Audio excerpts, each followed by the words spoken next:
প্রিয় নবীজি বললেন, সাহাবীরা রে, আমি কদম রাখছি। জিবরাইল এসে বলেন, ইয়া রাসূলুল্লাহ, ইয়া হাবিবাল্লাহ, যে বাবা মা পাইল কিন্তু বাবা মা পাওয়ার পরেও খেদমত করে জান্নাত নিতে পারল না, সে ধ্বংস হয়ে যায়। যে বাবা মা পাইল কিন্তু বাবা মা পাওয়ার পরেও বাবা মার খেদমত করে জান্নাত নিতে পারল না, সে ধ্বংস হয়ে যাক। যে বাবা মা পাইল কিন্তু বাবা মার খেদমত করে জান্নাত করাই করে নিতে পারল না, সে ধ্বংস হয়ে যাক। কত কঠিন কথা, কত কঠিন কথা। যে বাবা মা পাইল কিন্তু বাবা মা পাওয়ার পরেও যে খেদমত করে জান্নাত নিতে পারল না, সে ধ্বংস হয়ে যাক। প্রিয় বন্ধু, খুব মনোযোগ দিয়ে কথাগুলি শুনে যাবেন। কেন এই কথা আল্লাহ বললেন, কিসের জন্য আল্লাহ কথা বললেন, আল্লাহর নবী কথা বললেন, কারণ কি? একটু পরিসংখ্যানে চলে আসি, আমরা মূল আলোচনায় ফিরব। আগে ওয়াজের আগে পরিসংখ্যান আপনাকে দিয়ে যাই। আমার মা আমাকে লালন পালন করতে যাইয়া একেবারে ছোট্ট থেকে 7-8 বছর পর্যন্ত আমার মা আমার পায়খানা পেশাবগুলি মা পরিষ্কার করেছেন। গোসল করা থেকে শুরু করে, কাপড় কাচা থেকে শুরু করে, মা রান্না বান্না থেকে শুরু করে খাওয়ানো পর্যন্ত মা 3 বেলা আমার জন্য কষ্ট করেছেন। একেবারে মিনিমাম 15 বছর পর্যন্ত মা আমার কাপড় ধুয়েছেন। 15 বছর পর্যন্ত মা আমার বিছনা ঠিক করে দিয়েছেন। 15 বছর পর্যন্ত মা 3 বেলা রান্না করে খাওয়াইছেন। আমার ছেলেটা কি পছন্দ করে, কি খাবে, কোনটা খেলে বাচ্চার আমার ছেলেটার ব্রেন ভালো হবে, পুষ্টি হবে। দুধের পেয়ালাটা মা চুমুক দেয় নাই, সন্তানরে মা খাওয়াই দিয়েছে। ডিমটা মার খেতে মন চেয়েছিল, মা খায় নাই। ডিম মা নিজে না খায় সন্তানরে খাওয়াইছে। বাজার থেকে ভালো কিছু খেতে মন চেয়েছিল, বাবার খায় নাই, সন্তানের জন্য ভালো বাজার করে নিয়ে আসছে। এইভাবে বাবা মা মিনিমাম হলো 15টা বছর আপনার পিছনে লেগে থাকে। একটা ছেলে এসএসসি পাশ করা পর্যন্ত ওই ছেলেটার পিছনে বাবা মা লেগে থাকে। একবারে মিনিমাম 15 বছর পর্যন্ত বাবা মা পিছে লেগে থাকে। কিন্তু আপনি একটু চিন্তা করে দেখেন তো, 15টা বছর মা, 15টা বছর বাবা আপনার পিছনে লেগে গেল, রক্ত নষ্ট করলো, খাইতে মন চাইলেও মা খায় নাই, ভালো পড়তে চাইলেও মা বাবা পড়ে নাই। এবার আপনি বলেন তো, ওই বাবা মার বিনিময়ে আপনি 15 দিনও বাবা মার খেদমত করেন নাই। 15 বছরের বিনিময়ে 15 দিনও মাকে 3 বেলা রান্না করে খাওয়ার নাই, মার কাপড় ধুয়ে দেন নাই, বিছানা ঠিক করে দেন নাই, মার যত্ন নেন নাই, মার সেবা করেন নাই। তাহলে বিনিময়ে আপনি কি করে জান্নাতের আশা করতে পারেন? আমি আপনাকে একটা ছোট্ট পরিসংখ্যান দিলাম, আর একটা পরিসংখ্যান আপনাকে দেই। রব্বুল আলামিন আমাদেরকে একটা দোয়া শিক্ষা দিলেন এইভাবে, রাব্বির হামহুমা কামা রাব্বায়ানি সগীরা। ওগো রব, আমার রব দোয়া শিক্ষা দিলেন, হে বান্দারা, তোমার বাবা মা যদি মারা যায় তো এইভাবে দোয়া করো, রাব্বির হামহুমা কামা রাব্বায়ানি সগীরা। আল্লাহ, তুমি আমার বাবা মারে সেইভাবেই লালন পালন করো যেইভাবে আমার বাবা মা আমাকে ছোট্টকালে কামা ইয়ানি সগীরা, ছোট্টকালে আমার বাবা মা আমাকে লালন পালন করেছিল, তুমি সেইভাবে আমার বাবা মাকে লালন পালন করো জান্নাতে। একবার জোরে বলা যাবে কি আল্লাহু আকবার? বলে হুজুর, কিভাবে বাবা মা লালন পালন করলো? একেবারে শিশুকালে আপনি যখন বেবুজ, আপনার মা আপনার পায়খানা সাফ করলো কতবার? আপনি প্রত্যেক দিন যদি বাথরুম করেন, 1 বছরে 365 দিন একটা বছর হয়, আপনি 1 বছরে 2 বার যদি প্রত্যেক দিন 2 বারও বাথরুম করেন, তাহলে আপনি একটু চিন্তা করেন 365 দুগুনি কত হয়? 700 750 বার। প্রত্যেক বছরে মা 750 বারের উপরে আপনার বাথরুম পেশাব পরিষ্কার করেছে, বিনিময়ে আপনি মার একটা দিনও বাথরুম পরিষ্কার করেন নাই। আমি পরিসংখ্যান দিচ্ছি আপনাকে, আপনার প্রথম জীবনের 1 বছরে মিনিমাম প্রত্যেক দিন আপনি 10 বার পেশাব করেছেন, মিনিমাম 10 বার আপনি পেশাব করেছেন। এই 10 বারের পেশাবে মা 365 দিনে কত হাজার বার আপনার কাপড় পরিবর্তন করে দিয়েছে। ওই কাপড়টা মা ধুয়েছে, বিনিময়ে আপনি একটা দিনও মার কাপড় ধুয়ে দেন নাই, বিনিময়ে মার একটা দিনের পেশাব আপনি পরিষ্কার করে দেখেন নাই। এটা পরিসংখ্যান আপনাকে শিখাচ্ছি। এই জন্য আল্লাহ বললেন রাব্বা ইয়ানি সাগীরা, তুমি এইভাবে দোয়া করো যে তোমার ছোট্টকালে কামা ইয়ানি সাগীরা, ছোট্টকালে তোমার বাবা মা তোমার যেইভাবে সেবা করেছিল, লালন পালন করেছিল,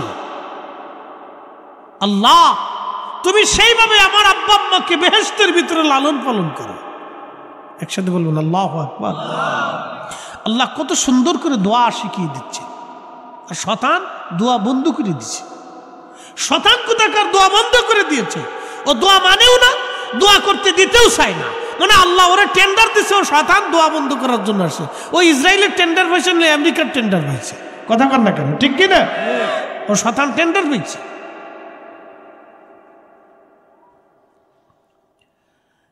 মুরাদপুরবাসী মনোযোগ দিয়ে শুনিয়া যাবেন,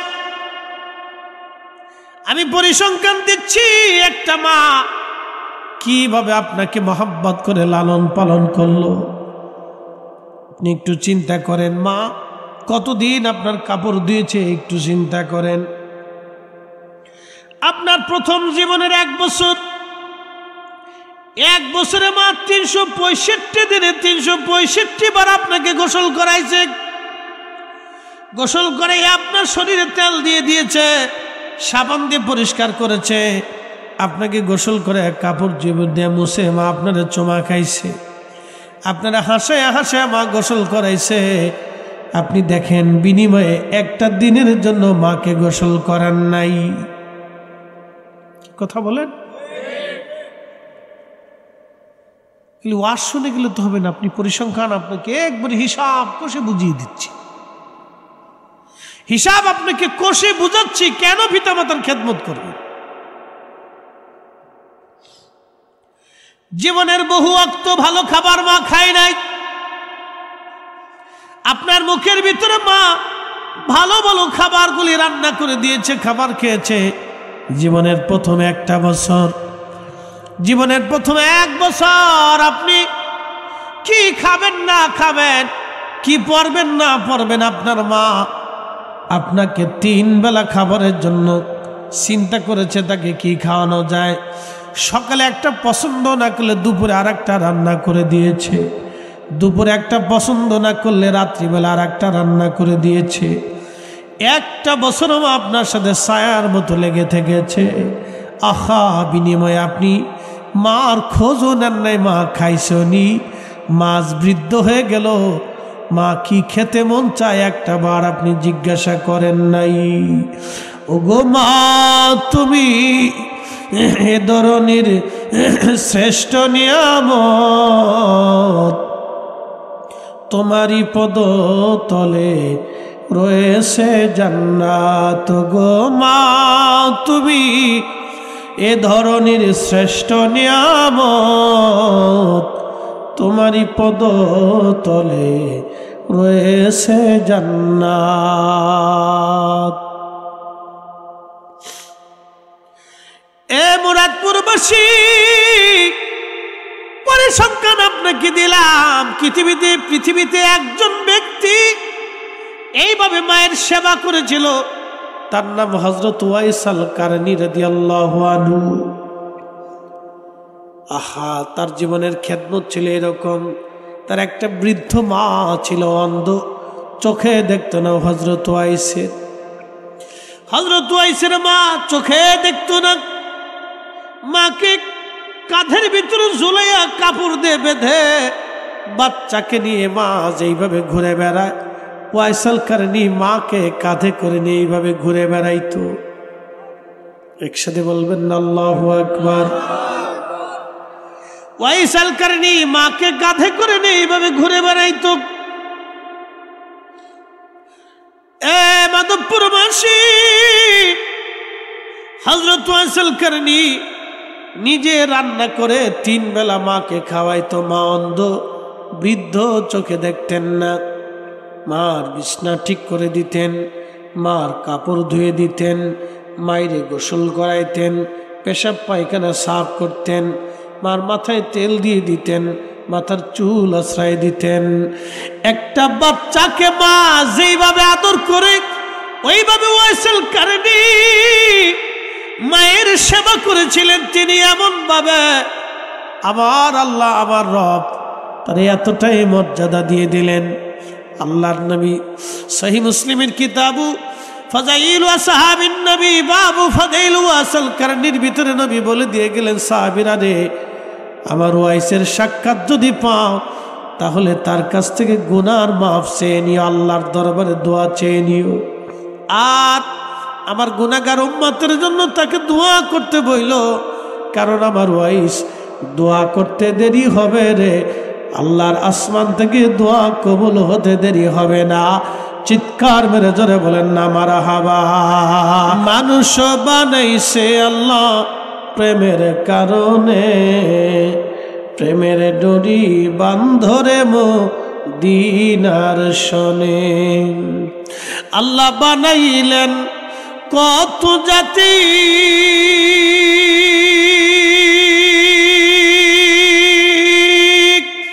হইল না তোর প্রেম প্রীতি, ঠিক কিনা? আল্লাহ বানাইলেন কত জাতি, হইল না তোর প্রেম প্রীতি,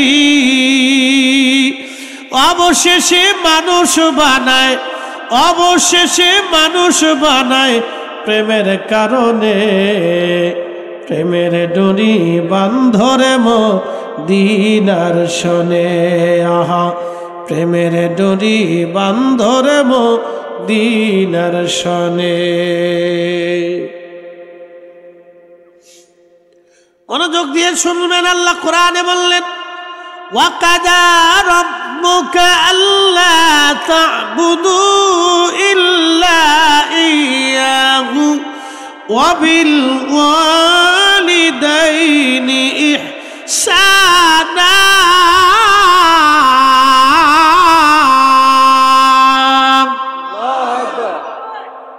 আল্লাহ तमाम ফেরেশতাদের সামনে আল্লাহ অহংকার করতে চায়। ফেরেশতা,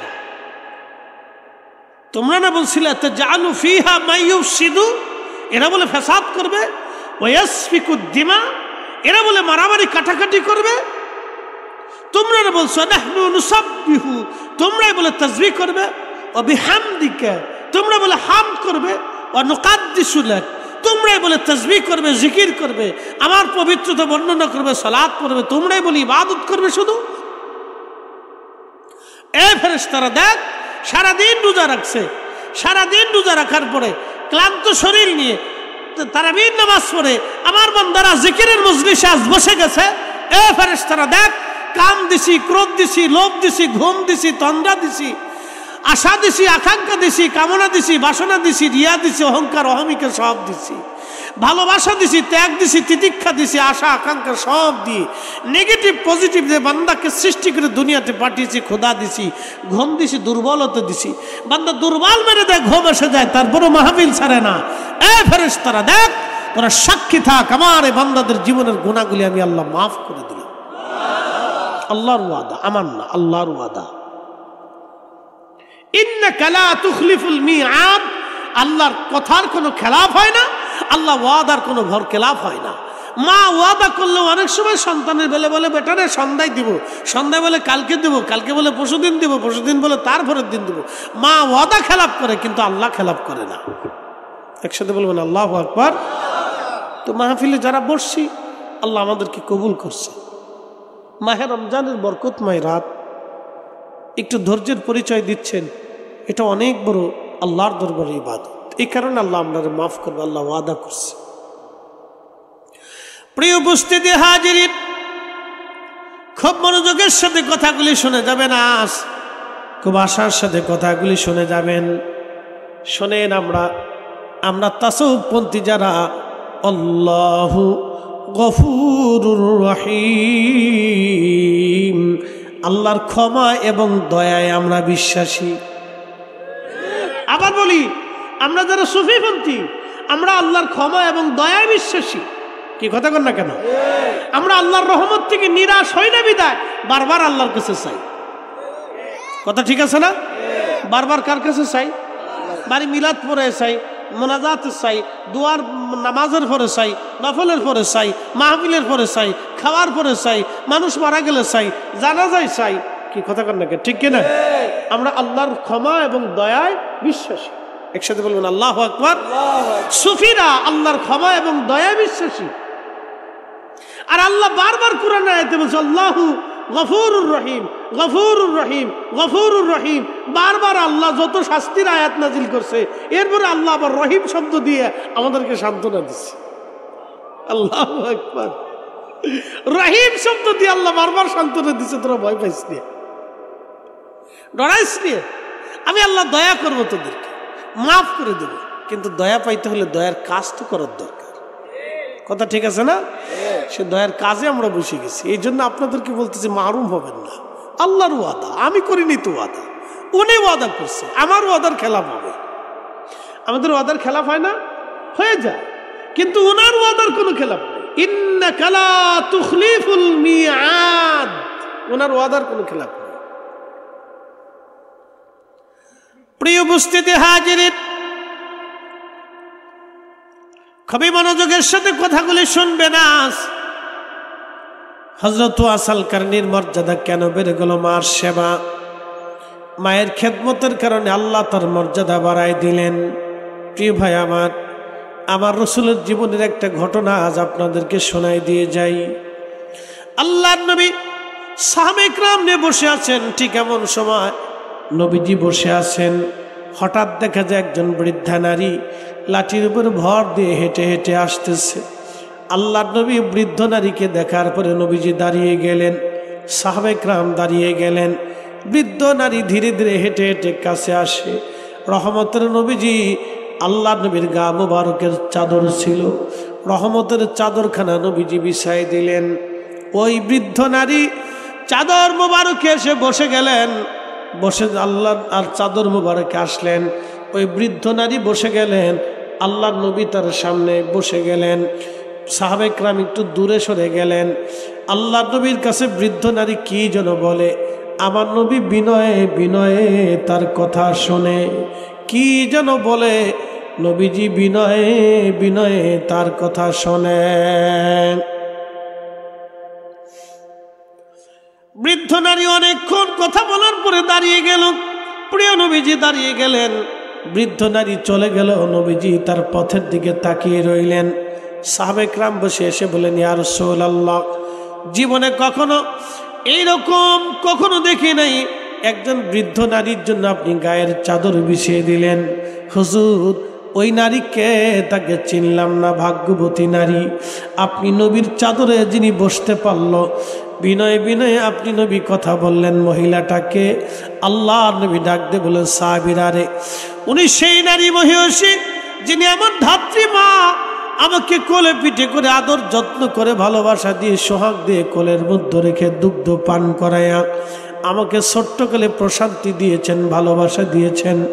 মায়ের আদর দিয়ে যিনি আমাকে বড় করেছিলেন, তিনি আমার সেই মা হালিমাতুস সাদিয়া রাদিয়াল্লাহু আনহা। মা এসেছিলেন, মায়ের সম্মানে আমি আমার গায়ের চাদরখানা বিছাই দিয়ে তাকে বসতে দিলাম। সাহাবীরা রে, আমার কাছে প্রয়োজনের জন্য এসেছিলেন, আমাকে প্রয়োজন বলেছেন, আমি বিনয়ে বিনয়ে তার প্রয়োজন মিটাই দিয়েছি। সাহাবীরা রে, তিনি আমার সেই মা যিনি ছোট্টকালে আমাকে ভালোবাসা দিয়ে বড় করেছিলেন, মায়ের আদর আমাকে দিয়েছিলেন। সাহাবীরা রে, মায়ের আদর আমার বেশি দিন নসিব হয় নাই। আমার এই সেই মা যিনি মায়ের আদর দিয়েছিলেন। একবার জোরে বলা যাবে আল্লাহু আকবার। এই জন্য এই মাসালাটাকে, এই বিষয়টাকে আপনারা এতটা গুরুত্ব দিবেন, জীবনের একটা পার্টে আপনারা এতটা বেশি গুরুত্ব দিবেন। শোনেন, আপনাদেরকে বলি, আমার এই যে আবু ভাই সৌদি আরবে থাকছে, দীর্ঘদিন মধ্যপ্রাচ্যে তার বসবাস। মনোযোগ দেন, মদিনাতে একজন ইমাম আছেন, তার নাম শেখ আব্দুর রহমান হুজাইফি মাদ্দাজিল্লাহুল আলী। আমার রসুলের মসজিদের ইমাম, 40 বছরের ইমাম। মারহাবা বলবেন না? কত বছরের? 40 বছর ধরে তিনি মদিনা আমার রসুলের মসজিদে নামাজ পড়েন। এটা কিন্তু 4 টাকারিক মর্যাদা না, অনেক সম্মানের অধিকারী তিনি। আল্লাহ ওনার সম্মানকে আমার রসুলের কারণে বর্ধিত করে দিয়েছেন, আরো বাড়াই দিই। তারা আমার রসুলের মসজিদের ইমাম। তো খুব মনোযোগ দেন। তো শেখ আব্দুর রহমান হুজাইফিকে কিয়ামতের ময়দানে যদি আল্লাহ ডাক দেয়, হুজাইফি তুমি তোমার মায়ের খেদমত করতে পারো না, তাহলে কি হবে? 40 বছরের ইমামতি শেষ হয়ে যাবে। কথা ঠিক আছে না ভাই? তো 40 বছরের ইমামতি তার শেষ হয়ে যাবে যদি পিতামাতার নাফরমান হয়ে থাকে, কি সর্বনাশ হয়ে যাবে। এই জন্য জীবনের ইবাদতের একটা পাঠে পিতামাতার খেদমতটাকে এত বেশি গুরুত্ব দিবেন, এত বেশি গুরুত্ব দিবেন, এত বেশি দিবেন যে ওয়াসাল কারনির মতো দিবেন। আবার অনুরোধ করে যাই, ফরিদি সাহেব যত বড় বক্তা হোক, যদি কিয়ামতের ময়দানে আল্লাহ আমার নামটা একবার লিখেই দেয় যে তুমি পিতামাতার অবাধ্য সন্তান, তো আমার সারা জিন্দগির বক্তব্য শেষ হবে, এক নিমেষে শেষ হবে। এই জন্য আপনাদেরকে অনুরোধ করব, পিতামাতার খেদমতের ব্যাপারে আপনারা 0 টলারেন্সে থাকবেন, একবারে মাইনাস 0 টলারেন্সে নিজের সব কিছু গুজার করে দিবেন ওনাদের জন্য। পিতামাতার খেদমতের ব্যাপারে এত 0 টলারেন্সে থাকবেন যে আল্লাহর নবী নিজের গায়ের চাদর বিছাই দিয়েছেন। একসাথে বলবেন আল্লাহু আকবার। যে একটা চাদর পাওয়ার জন্য সাহাবায়ে কিরামের সারা জীবনের ত্যাগ ছিল, যে চাদর পাওয়ার জন্য সাহাবায়ে কিরামের সারা জীবনের সাধনা ছিল, যে রসুল একটা চাদর দিবেন, নবীজির একটা ব্যবহার জুতা পাবো, নবীজির একটু চুল পাবো, নবীজির ওজুর একটু পানি পাবো, নবীর একটু গোসলের পানি পাবো, নবীজির একটু পায়ের জুতার সাথে লেগে থেকে ধুলা পাবো। এই ধুলার আশা সাহাবায়ে কিরামের সারা জিন্দেগি পার হয়ে গেল, সারা জীবনের 33 পার হলো। আপনি সেই রসুল নিজের গায়ের চাদর মায়ের জন্য বিছাই দিছে। এই জন্য আপনাদেরকে 0 টলারেন্স আসতে হবে। এখানে কোনো কত বক্তব্য চলবে না। পিতামাতার খেদমতের ব্যাপারে আপনাদেরকে একবারে এমন ভাবে হতে হবে যেন ওয়াসাল কারনি হয়ে গেছে। এই বিষয়টা আপনাদের বেশি নলেজে থাকতে হবে। প্রিয় উপস্থিতি হাজিরিন, মাধবপুরবাসী, বেশি লম্বা করব না, যেহেতু মাহে রমজান সামনে, সেহরি আছে, আপনারা সেহরি করবেন, দূরে চলে যাবেন। আমি আমার ভাই আলতাবির কথা অনুযায়ী মা বাবার খেদমতের বিষয়টা আপনাদের সামনে তুলে ধরলাম। নবী বললেন, সাহাবীরা রে, পিতামাতা পাইল কিন্তু খেদমত করে জান্নাত নিতে পারল না, সে ধ্বংস হয়ে যাক। বাবা মা পাইল কিন্তু খেদমত করে জান্নাত নিতে পারল না, সে ধ্বংস হয়ে যাক। আল্লাহ বলেন, ওয়া কাদা রাব্বুকা আল্লা তা'বুদু ইল্লা ইয়্যা। আমি আল্লাহ নির্দিষ্ট করে দিয়েছি, শোনেন, আমি আল্লাহ বাধ্য করে দিয়েছি, আমি রবের ইবাদত ছাড়া আর কারো ইবাদত করবা না। আল্লাহর ইবাদত ছাড়া আর কারো ইবাদত হবে না। আমি বাধ্য করে দিয়েছি, নির্দিষ্ট করে দিয়েছি, সাহাবীরা, বান্দারা, কিন্তু তোমরা আরেকটা কাজ করবা, ওয়াবিল ওয়ালিদাইনি ইহসানা।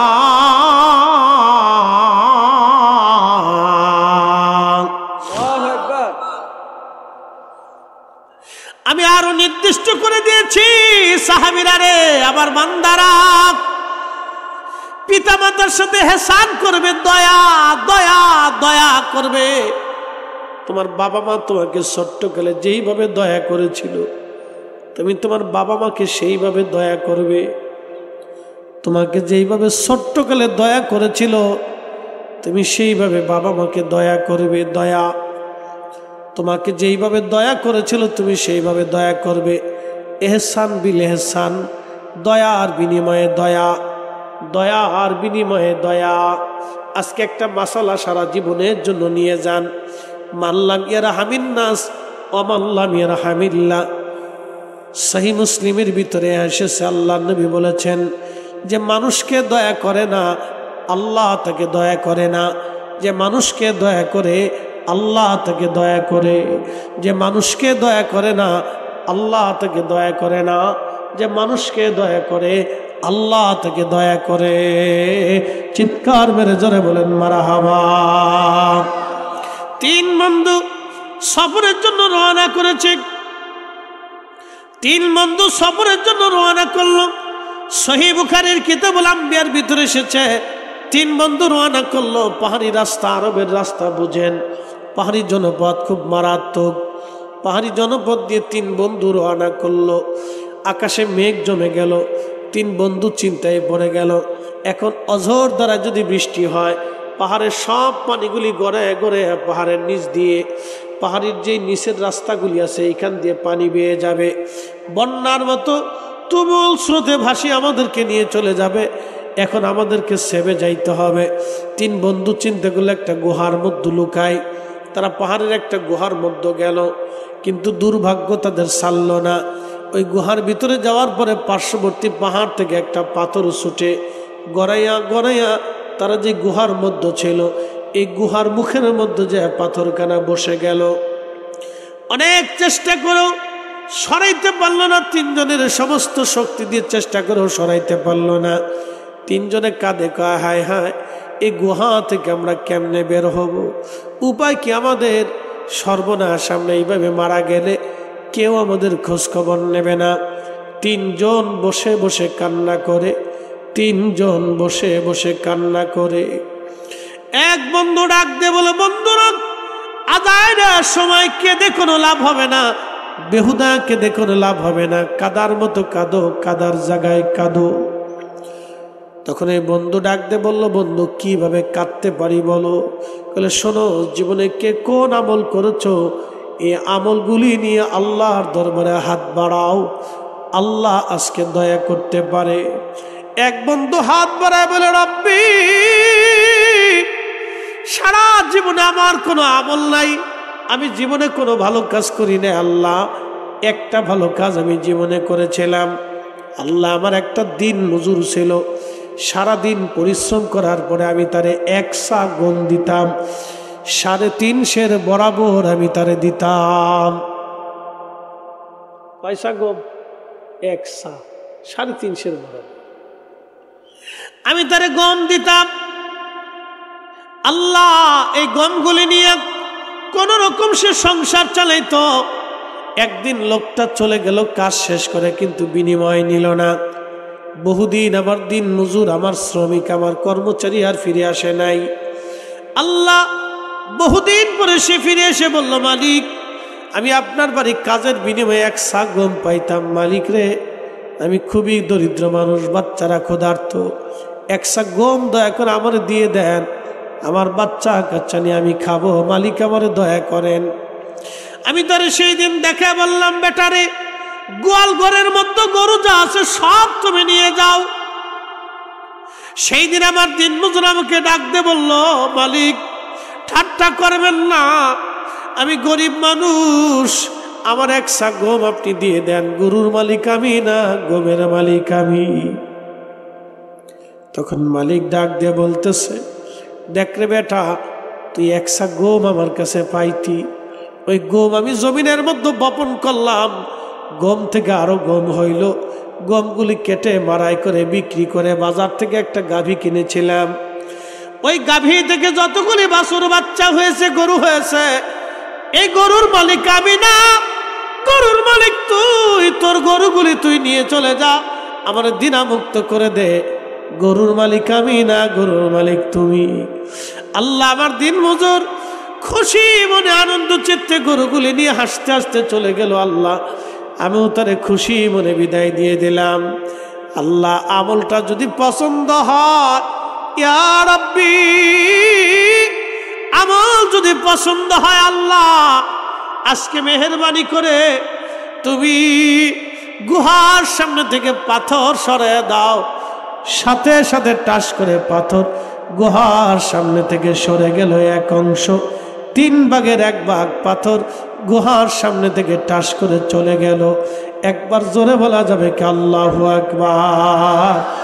দয়ার বিনিময়ে দয়া, দয়ার বিনিময়ে দয়া। জোরে বলেন দয়ার বিনিময়ে দয়া, জোরে বলেন দয়ার বিনিময়ে দয়া। এই জন্য যে মানুষকে দয়া করে আল্লাহ তাকে দয়া করে, যে মানুষকে দয়া করে না আল্লাহ তাকে দয়া করে না। দয়ার বিনিময়ে দয়া, দয়া করবেন দয়া পাবেন, দয়া করবেন দয়া পাবেন। এই জন্য আল্লাহ বলছেন ওয়াবিল ওয়ালিদাইনি ইহসানা, তুমি তোমার পিতামাতাকে দয়া করো, তোমাকে যেইভাবে দয়া করছিল তুমি ওইভাবে দয়া করো। যদি করো তা আমি রবের দয়া পাবা, আর যদি না করো তাহলে আমার শাস্তি বড় কঠিন। এরপর আল্লাহ বললেন ইম্মা ইয়াবলুগান্না ইনদাকাল কিবারা আহাদুহুমা আও কিলাহুমা ফালা তাকুল লাহুমা উফিন ওয়ালা তানহারহুমা ওয়া কুল লাহুমা কওলান কারীমা।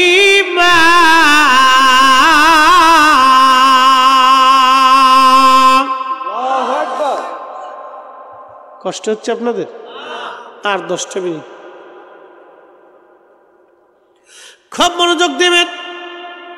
আল্লাহ বলেন ইম্মা ইয়াবলুগান্না ইনদাকাল কিবার, যদি তোমার পিতামাতা বৃদ্ধ হয়ে যায়, বুড়া হয়ে যায়, বয়স্ক হয়ে যায়, তাহলে তোমরা শোনো, তোমার বাবা মার সাথে তুমি এমন কোনো আচরণ করবে না, এমন শব্দ ব্যবহার করবে না, এমনভাবে তুমি কথা বলবে না, রূঢ় ভাষায় শক্ত ভাষা দিয়ে কথা বলবে না, যাতে তোমার পিতামাতা শব্দটা পর্যন্ত করে বসে। ওয়ালা তানহারহুমা, তার ব্যাপারে তুমি কঠোর হবে না। একসাথে বলবেন আল্লাহু আকবার। কি হবে না? কঠোর হবে না। ওয়ালা তানহারহুমা ওয়া কুল লাহুমা কাওলান কারীমা আখফিজ লাহুমা জানাহাজ যুল্লি মিনার রাহমা। আহা, তুমি তাকে দয়া করবে, দয়ার নজর দিবে, তোমার দয়াকে তুমি বিছায়ে দিবে, আর রহমত তুমি তার উপরে মায়া করবে, ভালোবাসা দিবে, একেবারে তোমার ভালোবাসার চাদর বাবা মার জন্য বিছায়ে দিবে। আমার আল্লাহ কত চমৎকার করে আপনাকে ওয়াজ শিখাচ্ছে। ও বান্দা, তোমার উপর আমি আদিষ্ট করেছি, নির্দিষ্ট করে দিয়েছি, তুমি তোমার পিতামাতা বৃদ্ধ হয়ে গেলে দয়ার নজর দিবা, ভালোবাসার চাদর বিছাই দিবা, ওই বাবা মার খেদমতে তুমি তোমার দিল মন সব কিছু উজাড় করে দিবা। আর তুমি এমন কোনো রূঢ় শব্দ ব্যবহার করবে না যাতে তোমার বাবা মা তোমার উপরে উহু শব্দটা পর্যন্ত করে বসে। পাথরের এক টুকরা সরে গেল, আর এক বন্ধু হাত ভরে বলল ইয়া রাব্বি, আমার জীবনে কোনো আর নেক আমল নাই আল্লাহ, আমি জীবনে কোনো ভালো কাজ করছি কোনো প্রমাণ নাই, কিন্তু একটা ভালো কাজ আমি করেছি আল্লাহ, আমি একটা ভালো কাজ জীবনে করেছি আল্লাহ। আমি উট দুম্বাগুলি ছাগল ভেড়াগুলি মাঠের মধ্যে চড়াইতাম ইয়া রাব্বি। আল্লাহ উট দুম্বা ছাগল ভেড়া চড়াইয়া বিকেলবেলা দুধগুলি দহন করে বাজারে বিক্রি করতাম। 1 পেয়ালা দুধ আমি বাড়ি নিয়ে আসতাম আমার মায়ের জন্য, আমার বৃদ্ধ বাবার জন্য 1 পেয়ালা দুধ নিয়ে আসতাম। আল্লাহ, আমি বৃদ্ধ মা বাবার জন্য 1 পেয়ালা দুধ আমি সাথে করে নিয়ে আসতাম। রব্বুল আলামিন, আমার বাবা মারে আগে খাওয়াইতাম, তারপরে আমার সন্তানদেরকে খাওয়াইতাম। আমি বাবা মারে না খাওয়াইয়া আমার সন্তানদেরকে খাওয়াইতাম না। আল্লাহু আকবার। এখান থেকে শিখে যান, আগে কারে খাওয়াবেন? বাবা মা। যারা বলেন আগে কারে খাওয়াবেন, তারপরে সন্তান খাওয়াবেন। এই আমলটা করেন, আমার জীবনে আছে। আগে বাবা মাকে খাওয়াবেন, তারপরে সন্তান খাওয়াবেন। আগে বাবা মাকে দিবেন, তারপরে সন্তান আসবে। এই আল্লাহর বান্দা হাত তুলে বলতেছে, রব্বুল আলামিন, আল্লাহ তুমি জানো আমার বৃদ্ধ বাবা মা, আমি দুধের পেয়ালা নিয়ে আসতাম ইয়া রাব্বি। আল্লাহ দুধের পেয়ালা আনার পরে আগে আমি আমার আব্বা আম্মারে খাওয়াইতাম, তারপরে আমার সন্তানাদি খাওয়াইতাম। আল্লাহ বাবা মারে না খাওয়াইয়া সন্তানরা আমি খাওয়াইতাম না গো আল্লাহ। একদিন উট দুম্বা চড়াইতে চড়াইতে বহু দূরে চলে গেলাম, ফিরে আসতে আসতে সময় লেগে গেল। বাড়ি এসে দেখি আমার বৃদ্ধ বাবা মা ঘরের মধ্যে ঘুমায় পড়ছে।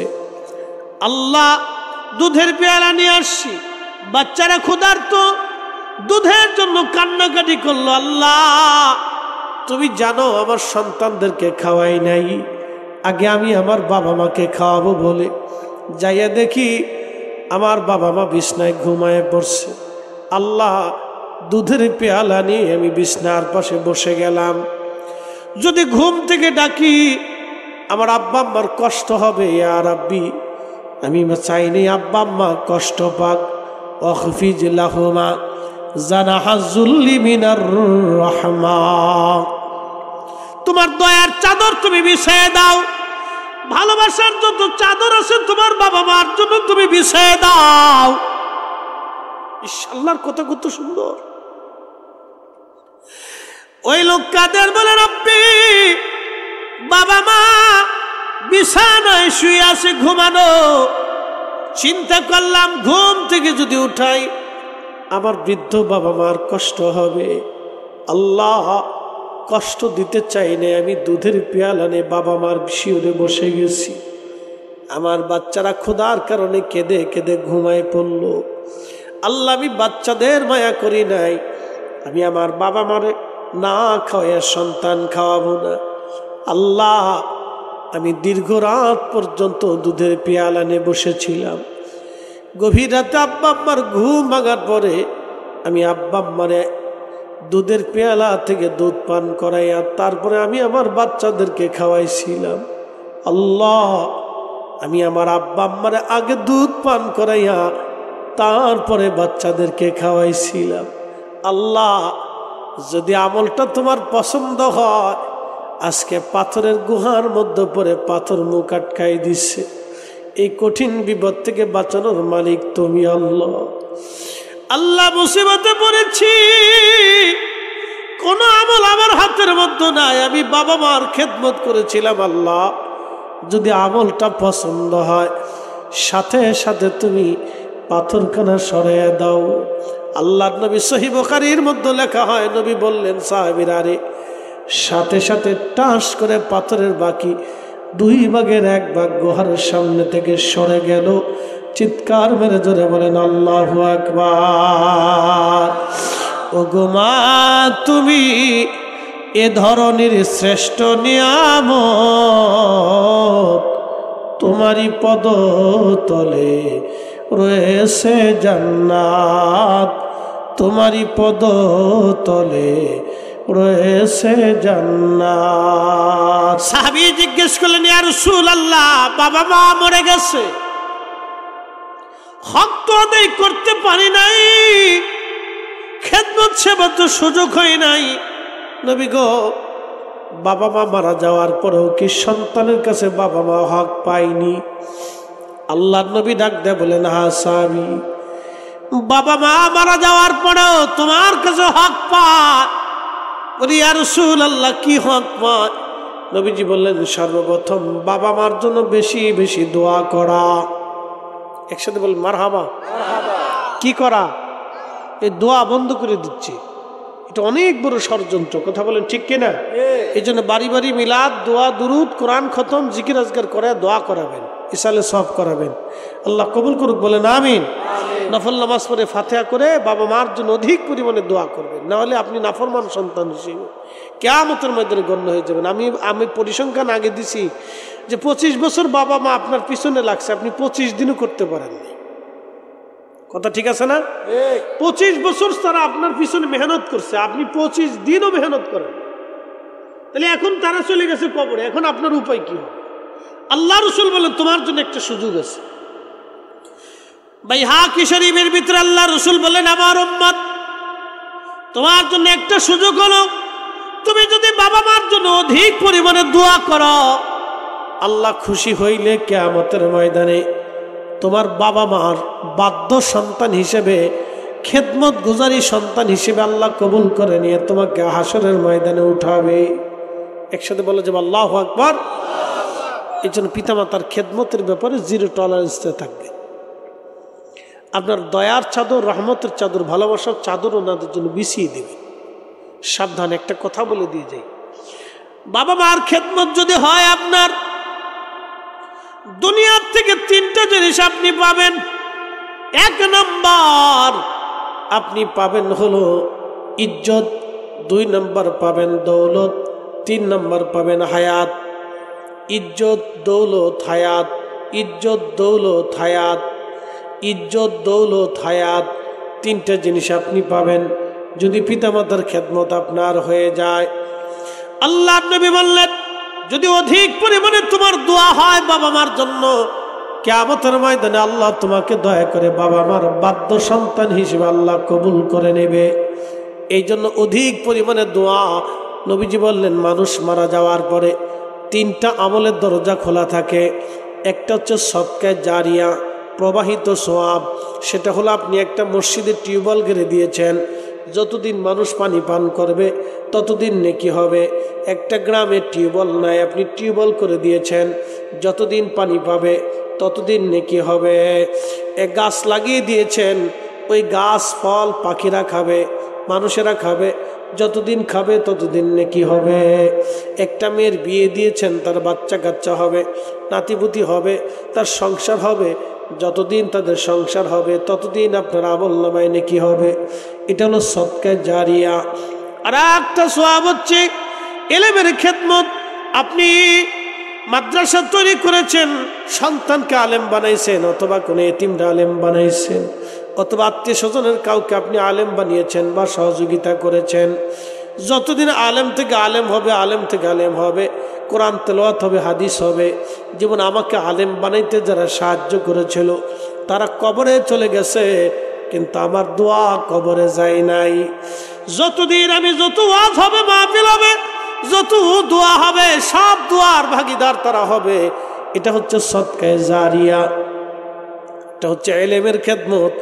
আর একটা হচ্ছে আওলাদিন সলিহিন ইয়াদউ লাহু, নেক সন্তানের দোয়া। আপনি এমন একটা সন্তান দুনিয়ার মধ্যে রেখে গেলেন যে আপনার কথা মনে করে করে দোয়া করে।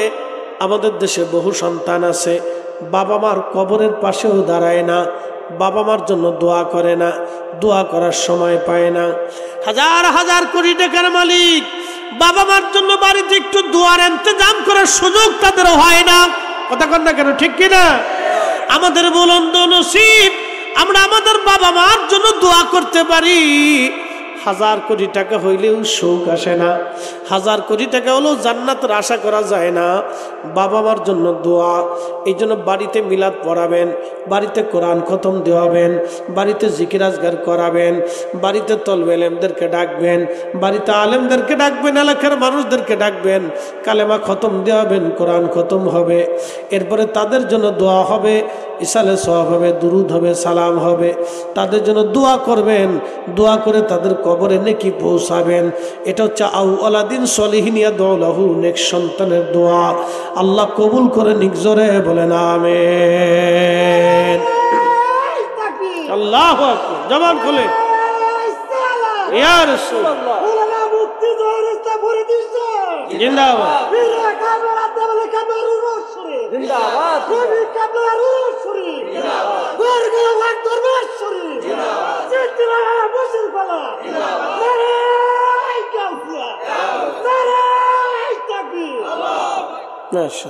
প্রিয় উপস্থিতি হাজিরিন, একটা সন্তান বাবা মার সাথে কেমন আচরণ করবে নবীজি হাতে কলমে শিক্ষা দিলেন।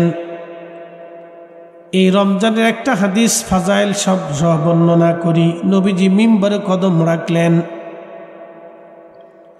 কদম রাখার সাথে সাথে নবী বলেন আমিন। দ্বিতীয় মিম্বরে কদম রাখলেন, আল্লাহর হাবিব বলেন আমিন। তৃতীয় মিম্বরে কদম মোবারক রাখলেন, নবীজি বললেন আমিন। আল্লাহর নবী সাহাবীরা বলেন ইয়া রাসূলুল্লাহ, তিনবার আপনি কদম মোবারক রেখে আমিন বললেন। নবী গো, আমিনের হিকমত হাকিকত আমরা বুঝলাম না। নবীজি বললেন, সাহাবীরা রে, প্রথম কদম যখন রাখছি জিবরাইল আমিন এসে বলেন, ইয়া রাসূলুল্লাহ, মাহে রমজান পাইল কিন্তু নিজের গুনাহ মাফ করায় নিতে পারল না, সে ধ্বংস হয়ে যাক।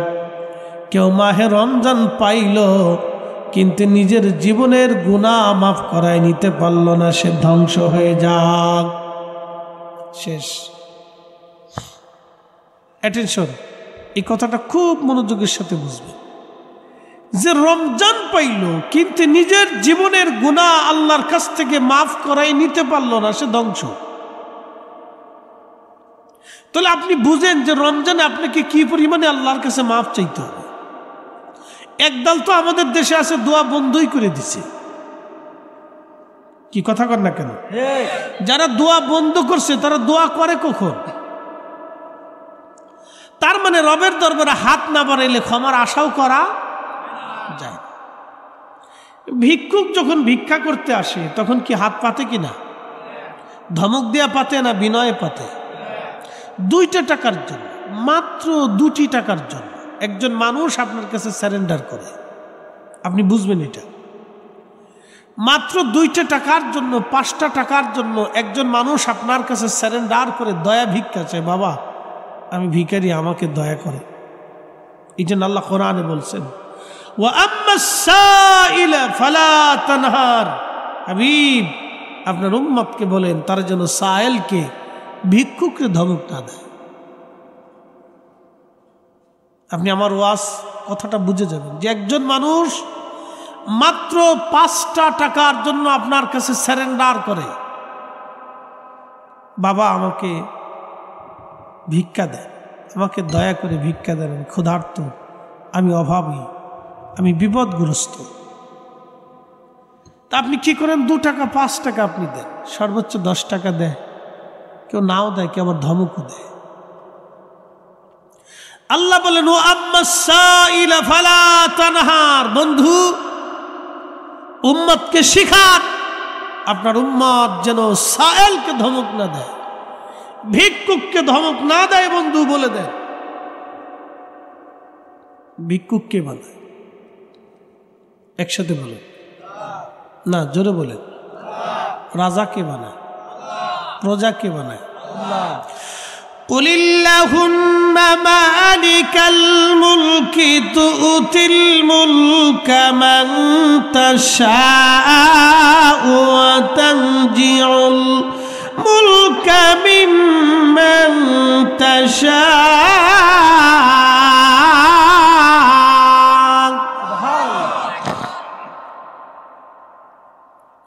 হুজুর আপনি বলিয়া দেন, তাম সৃষ্টির মালিক আমি আল্লাহ, তাম মুলকের মালিক আল্লাহ। আমি যাকে খুশি তাকে রাজা বানাই, যার কাছ থেকে খুশি আমি আল্লাহ রাজত্ব ছিনাই নেই। আবার শুনুন, আমি যাকে খুশি রাজত্ব দেই, সম্রাট বানাই, রাজা বানাই, প্রধানমন্ত্রী বানাই, প্রেসিডেন্ট বানাই। যার কাছ থেকে খুশি আমি আল্লাহ সেটা ছিনাই নিয়ে চলে যাই। তুইজ্জু মান তাশাউ ওয়া তুদিল্লু মান তাশা। যাকে খুশি ইজ্জতওয়ালা বানাই, যার কাছ থেকে খুশি আমি আল্লাহ ইজ্জত ছিনিয়ে নিয়ে যাই। এই জন্য পৃথিবীর কোনো অলির জীবনীতে দেখবেন না তারা কখনো রাজত্ব নিয়েছে, বাদশাহীর তখ্ত নিয়েছে। আপনি কোনো অলির জীবনে আপনি পাবেন না, এই উম্মতের অলিদের জীবনীতে আপনি দেখবেন না তারা রাজা হয়েছে, বাদশাহ হয়েছে। আপনি সারা পৃথিবীর ইতিহাস তন্ন তন্ন করে খুঁজে দেখেন, এই উম্মতের কোনো অলি সিংহাসনে বসেন, কারণ তারা জানতেন যে আল্লাহর ওয়াদা হচ্ছে আমি দিব আবার ছিনিয়ে নেব। এই জন্য পৃথিবীর কোনো বাদশা স্থায়ী হয় না, পৃথিবীর কোনো প্রধানমন্ত্রী স্থায়ী হয় না, পৃথিবীর কোনো প্রেসিডেন্ট স্থায়ী হয় না।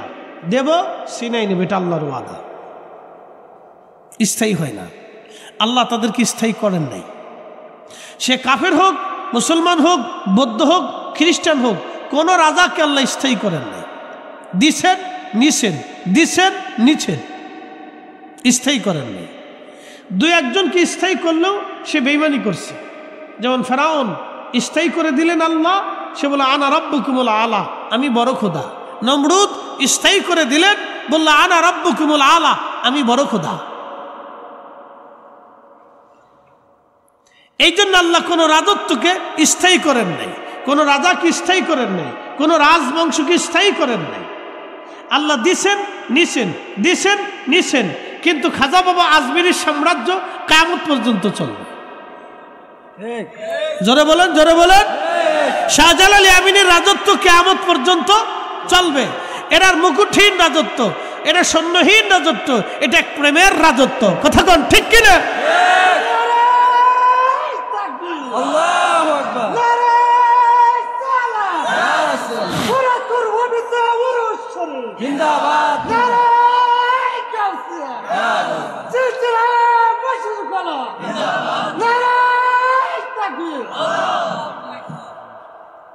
ঠিক আছে, ভাবছিলাম যে রমজানে দুর্বল হয়ে গেছে, দিন না, রমজানও দুর্বল হয়ে নাই। একসাথে বলে না মারহাবা, আল্লাহ কবুল করুক বলে না আমি। তাহলে আমার কথা কি বোঝাইতে পারছি আপনাদেরকে? তো অলিরা কিয়ামত পর্যন্ত টিকে থাকবে। আবার বলি, বাংলাদেশে যত রাজনৈতিক দল আছে 100 বছর আগে ছিল? বলেন, এদের ইতিহাসে 100 বছর আগে কোনো রাজনৈতিক দল ছিল? 100 বছর পরে আর থাকবে না। কিন্তু খাজা বাবা আজমিরি 100 বছর না, 1000 বছর আগেও ছিল। কি কথা কন না কেন?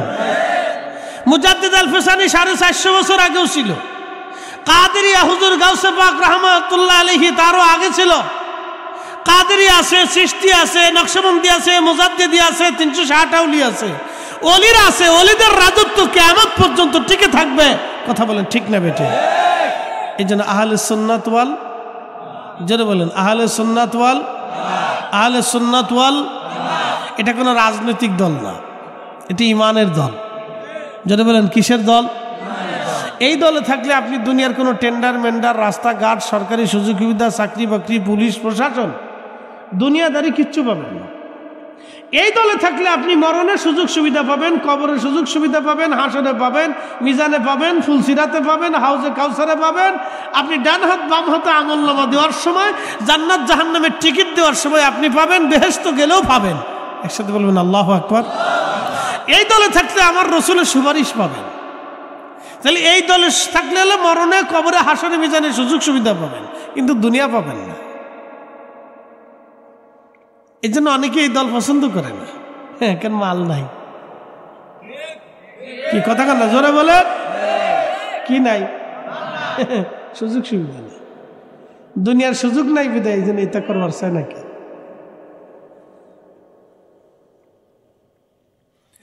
প্রিয় উপস্থিতি হাজিরিন,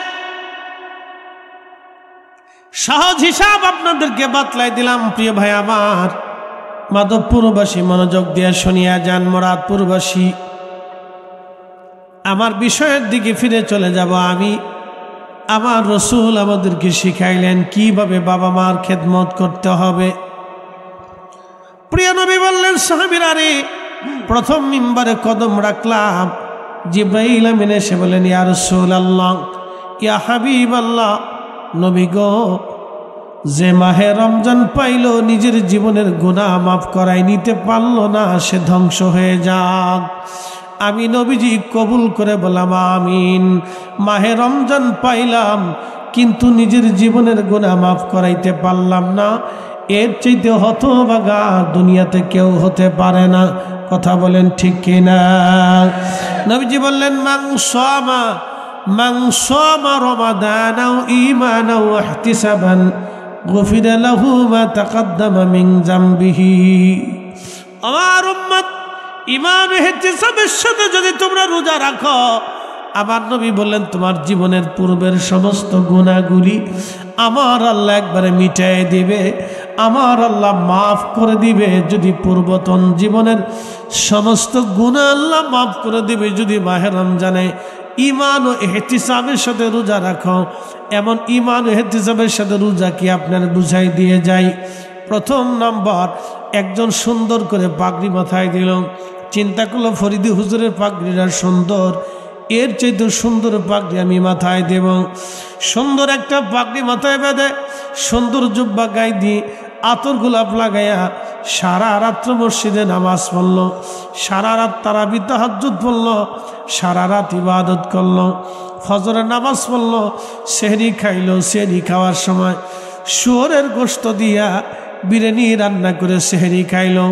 সারাদিন রোজা রাখলো, সারাদিন কোরআন শরীফ পড়ল, আবার সুন্দর জুব্বা যায় নামাজ পড়িয়া গায়ে দিয়ে একবারে মাথায় দিয়া, টুপি টাপি লাগে, আতর গোলাপ লাগাইয়া মাগরিবের সময় ইফতার করার আগে শুয়োরের গোশত দিয়ে বিরিয়ানি রান্না করে ইফতার করল। আপনারা বলেন নামাজ রোজার হাল কি হবে? বুঝে কইছেন তো? একসাথে বলেন শেষ। জোরে বলেন কি? আরো জোরে বলেন কি?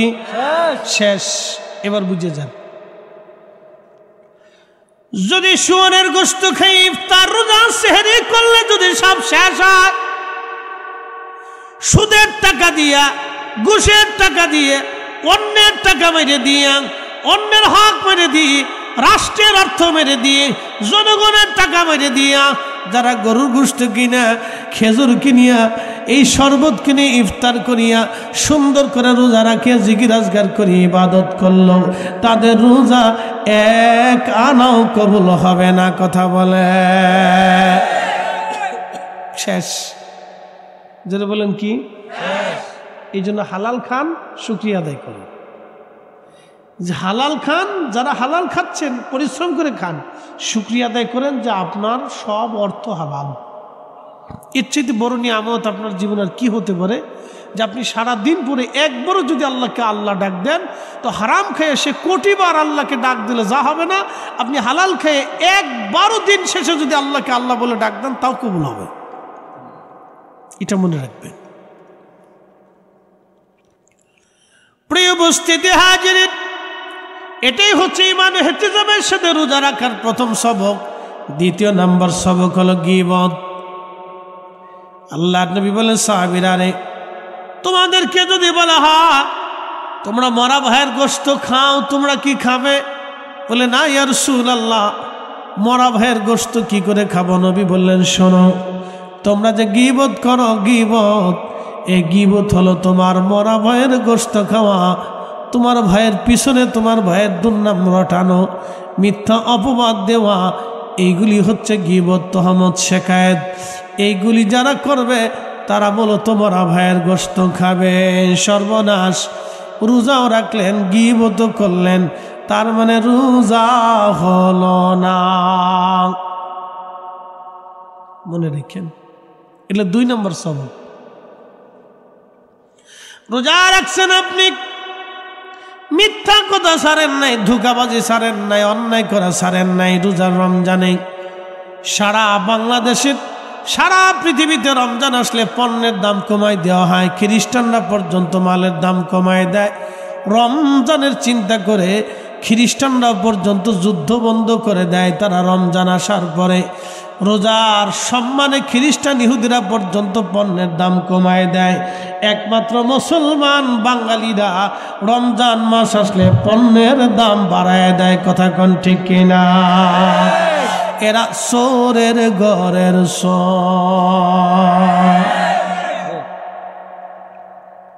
আন্তর্জাতিক সুর, 14 গোষ্ঠী সুর।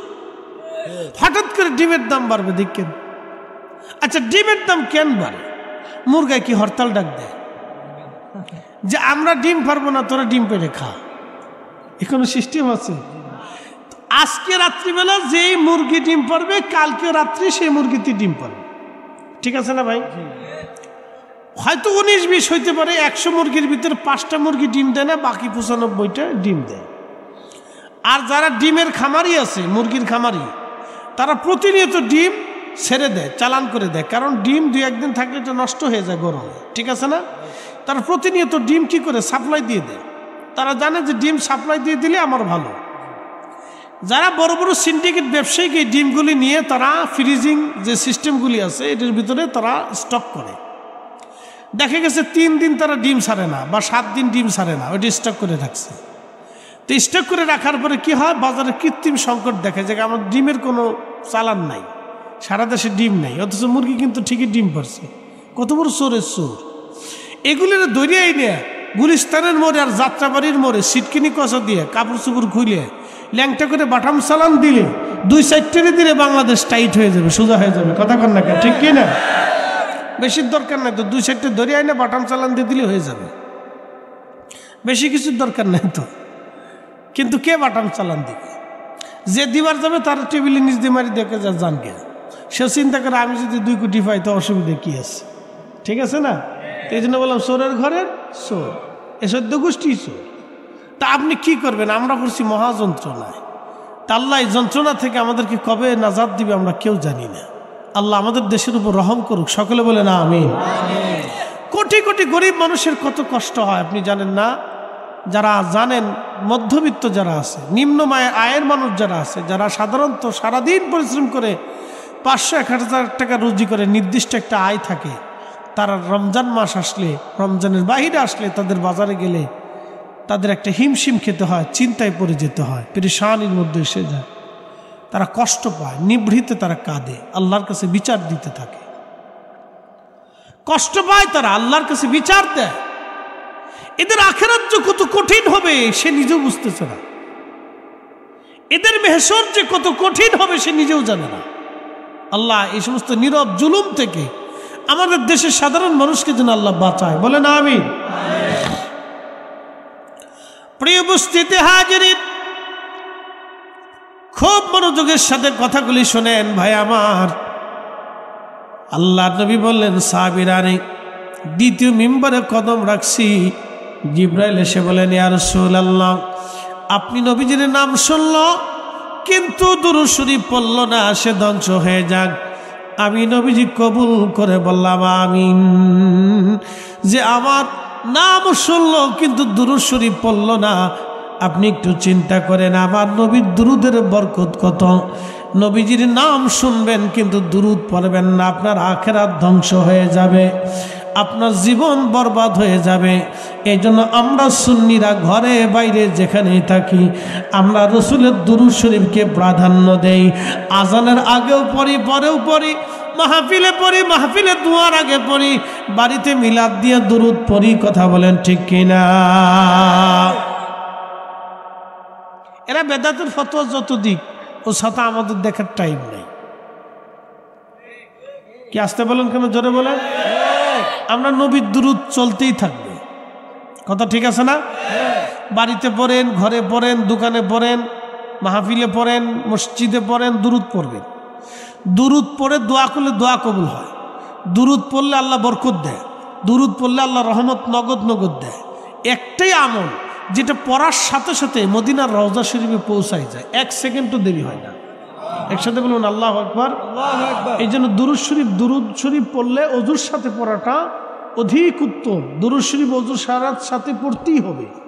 আপনি পড়ার সাথে সাথে এটার 1 সেকেন্ড দেরি হবে না, মদিনায় পৌঁছায় যায়। আপনি অন্য কোনো আমল মদিনায় পৌঁছানোর কোনো সুযোগ নাই, কিন্তু একমাত্র ইবাদত দুরুদ সালাম এটা দেওয়ার সাথেই 1 সেকেন্ডের ভিতরে রাসূল কারীমের রওজা শরীফ এটা পৌঁছায় যায়। আল্লাহু আকবার। না না হয় না, আরো জোরে বলেন আল্লাহু আকবার। তো দুরুদ কি চলবে? দুরুদ সালাম কি হবে? বাড়ি বাড়ি হবে নি? আল্লাহ কবুল করুক, বলে না আমিন। বেদাতের ফতোয়া যত আসুক ওটা এক পাশে রেখে দিবেন। কি কথা ঠিক আছে না ভাই? ওটা গাট্টি বক্সা করে জমা করে থুয়ে দিবেন, যে থাক তোমারটা নিয়ে তুমি শুয়ে থাকো, ও তো ছাতা আমার দরকার নেই। তার সাথে ঝগড়া করার তো দরকার নেই। পৃথিবীতে সবাইকে আল্লাহরে মানে, আপনি হিন্দুর বাড়িতে ঝগড়া করবেন, যাই বেটা তুই আল্লাহ মানুষ না, কে ঝগড়া করার সুযোগ আছে? তো যে মানে না তার সাথে ঝগড়া করবেন কেমন? হে বেটা হিন্দু দেখেন সরস্বতীর পূজা দেয়, বলে কি সরস্বতী তার বিদ্যা দেয়, সেই জন্য সরস্বতীর পূজা দেয়। কালীরে পূজা দেয়, আবার অকদ্দুর কালীরে পূজা দেয়, বলে কালী কি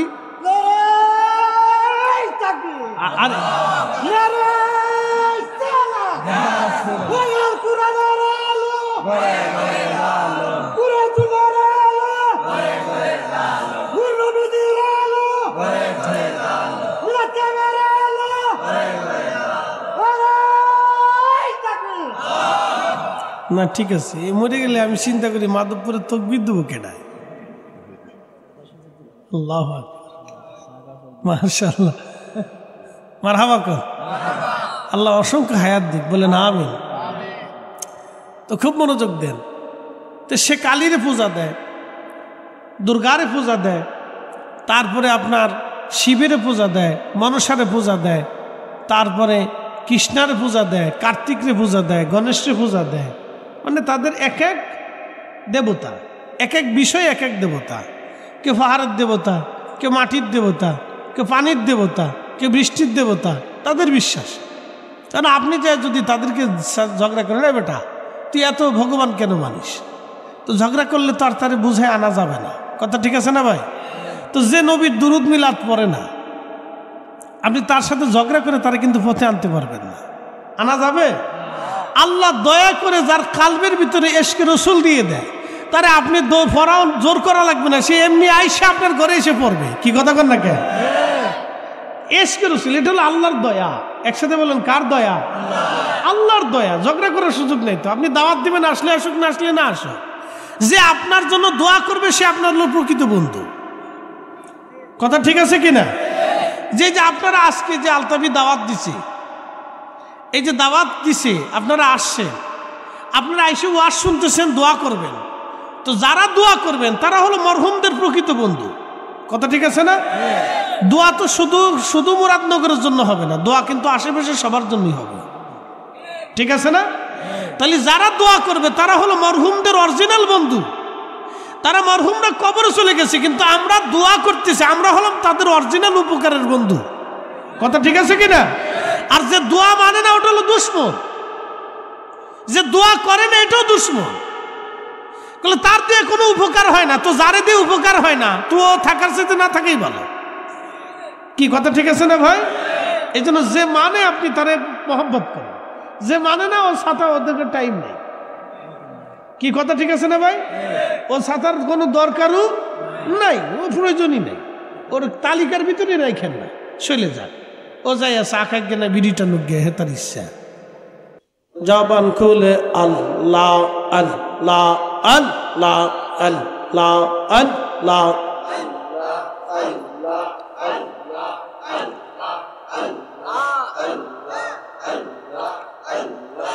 আল্লাহ তোমার লীলা খেলা কেউ বুঝে না।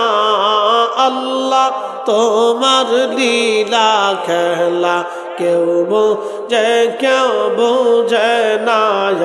আল্লাহ আল্লাহ আল্লাহ আল্লাহ আল্লাহ আল্লাহ আল্লাহ আল্লাহ। কাউকে রাখো গাছ তলাতে, কাউকে রাখো বালাখানায়। আল্লাহ কাউকে রাখো গাছ তলাতে, কাউকে রাখো বালাখানায়। আল্লাহ তোমার লীলা খেলা কেউ বুঝে না। আল্লাহ আল্লাহ আল্লাহ।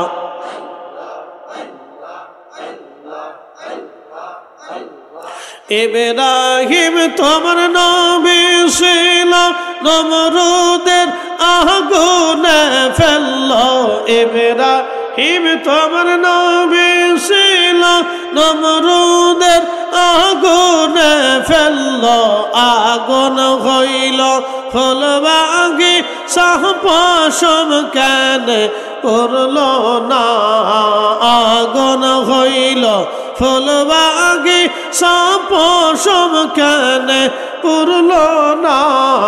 আল্লাহ তোমার লীলা খেলা কেউ বুঝে না।